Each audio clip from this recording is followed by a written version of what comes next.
Linh-chan and Dimi-chan play games. Hello everyone. Hello. So today we're gonna go use this wonderful chest and some Deku sticks to burn down some spider webs. Burn them all down. Told Didn't you need... already have a stick? Yeah, but gave me more because now I need them. How many sticks do you need? You got freaking 10. I better not waste them then. Da-na-na-na-na. Da-na-na-na-na. Na-na-na-na-na. It was over here. Oh, it burned down. Now I have 9 sticks. Oh. Oh, great aiming.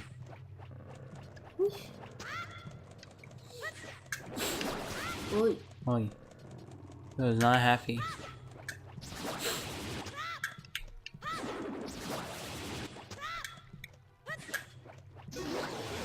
Oh, we turned into Jello. So last week we went out to lunch and We did? yeah, we went to Thai food. Oh yeah. And it's a small restaurant in Hollywood. Mm-hmm. And it's like Galanga Thai fusion or whatever. yeah, it's pretty good. Pretty good food. Decent food. Portion is good, big. And but it's a small restaurant. So what I noticed, it's pretty interesting, several times I've noticed it actually, is that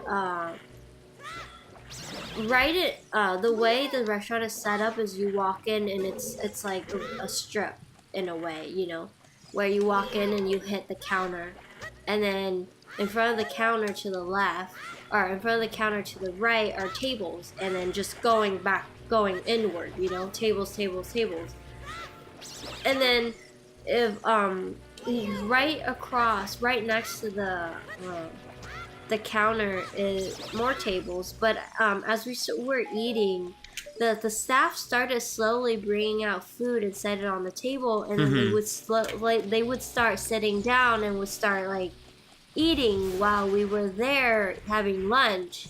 And that's so bizarre. It's okay to eat. Like, everybody has to eat, you know, and everybody needs a break time. Like, by law, if you work in any sort of service at all, by law, you need to have, like, for every 2.5 hours, you need to have a minimum of 15-minute break, like, by law. And that's understandable. And but it's just like so weird to see for me as a customer to be sitting there eating, and then right across from me there's a table and all the staff are sitting there and eating as well, when those people had just taken my order, you know, like it was just so weird. Well, everybody gotta poop, everybody gotta eat. Yeah, I understand that, but like for me, like having worked in restaurants and customer service like my entire working career, I find that like there are things that you can do and there are things that you cannot do in front of a customer, which is eating, you know, like taking your break. You need to go through the back, or you need to sit somewhere else that you're not in front of the customer. That's just my don't break the illusion. That's just my personal experience. Exactly. Don't break the illusion that like you're human as well. You know, like for me, like when I walk into a restaurant, I see these servers, I'm like, okay, they're on the job, they're professionals. Like, I don't want to see them eating right at the table that I'm currently sitting at, and they had just taken my order like 2 minutes ago.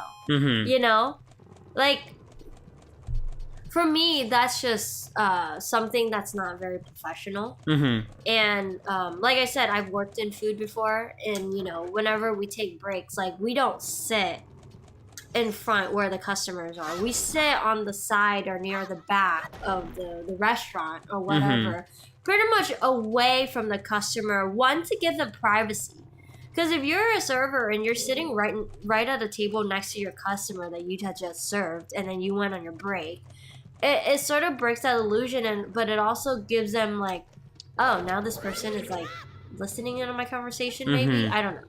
You know, like there's no privacy there. So I think for me that's a big deal. You know.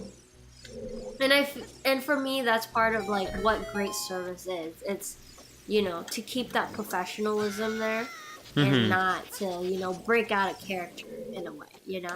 Yeah. And it's kind of a shame that... I mean, like, we had no problems with it. Like, we were eating and the servers were sitting there eating. Like, there's no problem with it. But at the same time, when I'm actually thinking about it, it's sort of like, this is a little bit odd, you know?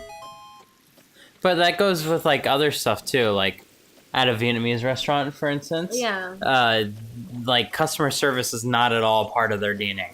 Yeah. Like, here in America, one thing that it's so looked upon as, like, a great thing is customer service. You know, when a customer walks into your restaurant or your business, they are, like, God. You know, like, you do whatever it takes, whatever to make them happy. And customer is above all. I believe in that only to a certain extent, unless the customer is being ridiculously rude. I do not think customer is always right, you know? And I will argue back if they are being ridiculous. I personally would, you know? But because just because I'm a server doesn't mean I'm any less educated, just doesn't mean I'm, you know, any less privileged than you. It's a job, you know? So it doesn't give you, a customer, the right to be rude to me, to treat me as if I'm nothing.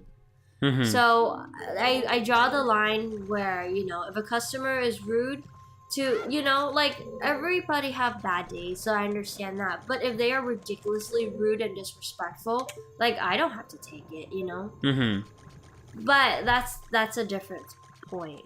But what I was saying is that, what was I saying about customer service? Oh yeah, like, if you, like, an American place, like anywhere really, it's customer first, you know?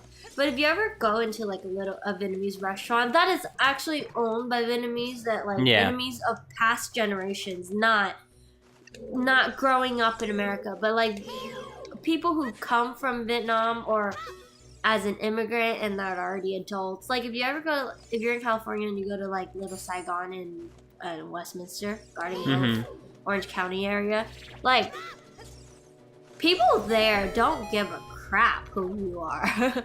You know? Like, it's like, I don't care if you come back to my restaurant or not. Like, you know? Customer is nothing. It's treated like shit.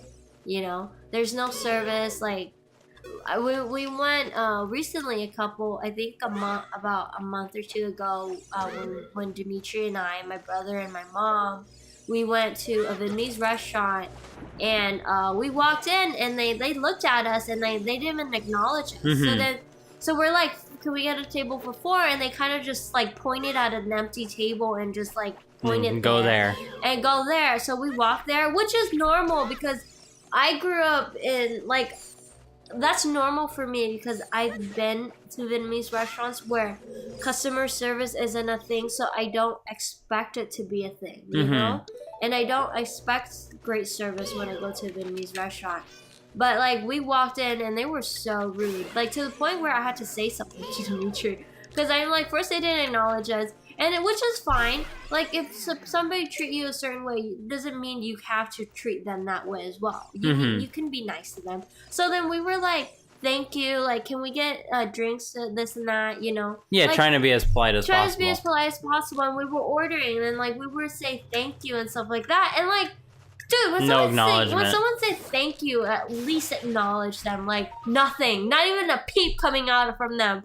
From someone just thanking them for their service, you know? Like, what kind of service is that? Yeah, it was no service. It was no service. We thank them anyway, because we're trying to be nice and we're trying to be above that kind of service, you know? But the least you could do is acknowledge us, you know? Which we got nothing from. And the food wasn't even that great, so we end up not tipping. And here's another thing when it comes to, like, tipping at a Vietnamese restaurant is you don't tip. Like, the most that you tip is like $5. $5. The most you tip is $5, and that is like exquisite, like customer service. The best that you've ever had. And often you tip them $1 or $2 just because they are cleaning up your table. You're not tipping for the service. You're tipping for them cleaning up your mess. And that's what the tip is. You know. So, I mean, Dimitri and I can say we're very generous tippers. We would tip a minimum of 20 or up, you know. 20%. 20% or up. That's why I said 20 or up. 20%. 20% or up, you know. Like, we don't stinge on but then, like, it's whether they deserve it or not, too. Yeah, well, like, also, like, it's kind of unfortunate that servers get paid what they do over here. Yeah. Because they rely on tips to get a decent wage because the system is set up is that America, especially in America, I don't think anywhere else. No, I think it's just here. Tip. It's only in America that we have to give tip in order to get a good experience at any restaurant or any place at all, which is ridiculous. Like, if you're being paid, it's your job to provide that service. You know, there should not be any more incentive to that, you know? If you don't like that job, get a different job, you know? But if you're getting paid, it's your responsibility to carry out your job, not, oh, I'm going to do my job only if they tip me well. Like, that defeats the purpose, I feel, you know? And, like, it makes you think, too, because in some countries like Japan, they encourage you not to tip. Yeah. So, like... Well, they don't accept tip. No, yeah, like, it would be seen as rude for you to give a tip at a restaurant in Japan, because then it feels like bribery, which is what it is. Like, over here, tipping originated as bribery to get good service, and then of course the bosses of restaurants and employees of the service industry, they caught on and they said, well, if they're getting all these tips, I don't need to pay them as much. Pay them more, and as a result, we're stuck in a situation where we have to tip for everything. Well, we have to where a lot of servers depend on tips to survive. Where meanwhile, like, you'd assume that, like, we call it's for good service. No, it's not at all for good service. Good service means that the customer's going to come back to your restaurant. You know, like, if you don't have good service, you're losing business. Not it's not about tips only at that point, you know? Yeah. And that's kind of like the shame of our society, is that everything needs to be like, oh, you need to give a tip for good service, even though that has nothing to do with it. And another thing I want to say is that, like, having been in, like, customer service for many years, I realized that, like, when people apply for jobs, like, they don't get much training on what is service, what is good service, you know? So I feel like companies, industries, like, in general, not even just restaurants, like, companies in general, like, should teach their employees what it means to provide a service for someone, you know? Then they understand what it's like. Yeah, because that's not at all. It's not like everyone. Either. Yeah, it's not something that's. It's just assumed that you know what to do. Unless you grow up in a family where it's all about, like, you know, etiquette and things like that. Yeah, like, you're never gonna really know, you know. When I was in college, I was working, and I was a supervisor at the dining hall, and I supervised like 10 other students, and it was pretty much run by students, really. And a lot of these people that they hire, like, at first we don't get to say who they get to hire. They just hire a bunch of students. And a lot of these people who, like, get a job, it's their first time finding a job. And yet we don't even spend time teaching them what it means to provide good service to people, you know? So then you get all these kids who, like, are 18 thinking that, oh, this is just a job. It's a place where I come. I don't need to do work. I can be on my phone, and then I get paid. Yeah. There were so many students like that. And we never had problems like that because when I was at UCSD, the hiring of students was conducted by student managers. so the student managers are the ones hiring students. Mm-hmm. You know, even though we have an actual manager, like a staff with the UCSD system, Mm-hmm. like the staff manages the student manager, and then the student manager manage the rest of the student's body. You know, There's accountability there. Yeah, and so like the student manager hired all the students. So then we get to pick and we get to decide whether these students are actually worth it or not. Mm-hmm. But then afterwards, they started switching over, having the staff that are part of like HR hire these students. Mm-hmm. You know, so then we started getting a bunch of students who were just coming in. There was one kid, he was working. Oh my gosh, he got on my nerve. It was in the middle of a lunch rush. He got a phone call. He started answering his phone right in front of the customers, right inside of other students. Like, I don't care who you are. You are currently on the clock.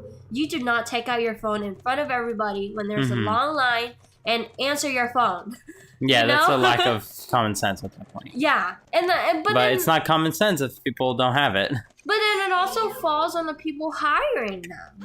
You know, it's things like that. Yeah. Which I don't understand. And I meet all sorts of people like that. Even when I was in San Diego after school, I think it was a couple years ago when I was working at this other family restaurant. And there were it was a brand new restaurant, so it was just starting up, and it was in a business district, so not many people come around to our side of the restaurant. And so since it was just a startup, it was there were times where it wasn't very, we didn't have much business going on. So then you would have all these and so then all of these other servers that were just standing right in the front and just pulling out their phones, started checking Facebook. One of the girl had the phone in her hand, had her earphones in her ears while she was working. And then I would tell our boss, is that even allowed? And I was a supervisor at that point. I'm like, can you please put your earphones away? I don't care how busy we are or we're not busy. Find something to do. You are not being paid to stand here with earphones in, even though we don't have customers, you know? You know what I'm saying? This is not something it's allowed. And it comes down to common sense. A lot of people don't have common sense. No. And it also falls on management. We don't spend enough time educating and training these people what it's appropriate and what's not appropriate when you're on the clock, you know? It's just etiquette. Sorry, not etiquette. Etiquette? What's etiquette? Etiquette. Anyway, next time we'll continue on my ranting about bad service. Service sucks. Link is dying here. I think he needs some good service. Anywho, toodles. Bye-bye. Dimi-chan, Linh-chan, Dimi-chan, Linh-chan, Linh-chan, Linh-chan, Dimi-chan, Linh-chan, Dimi-chan.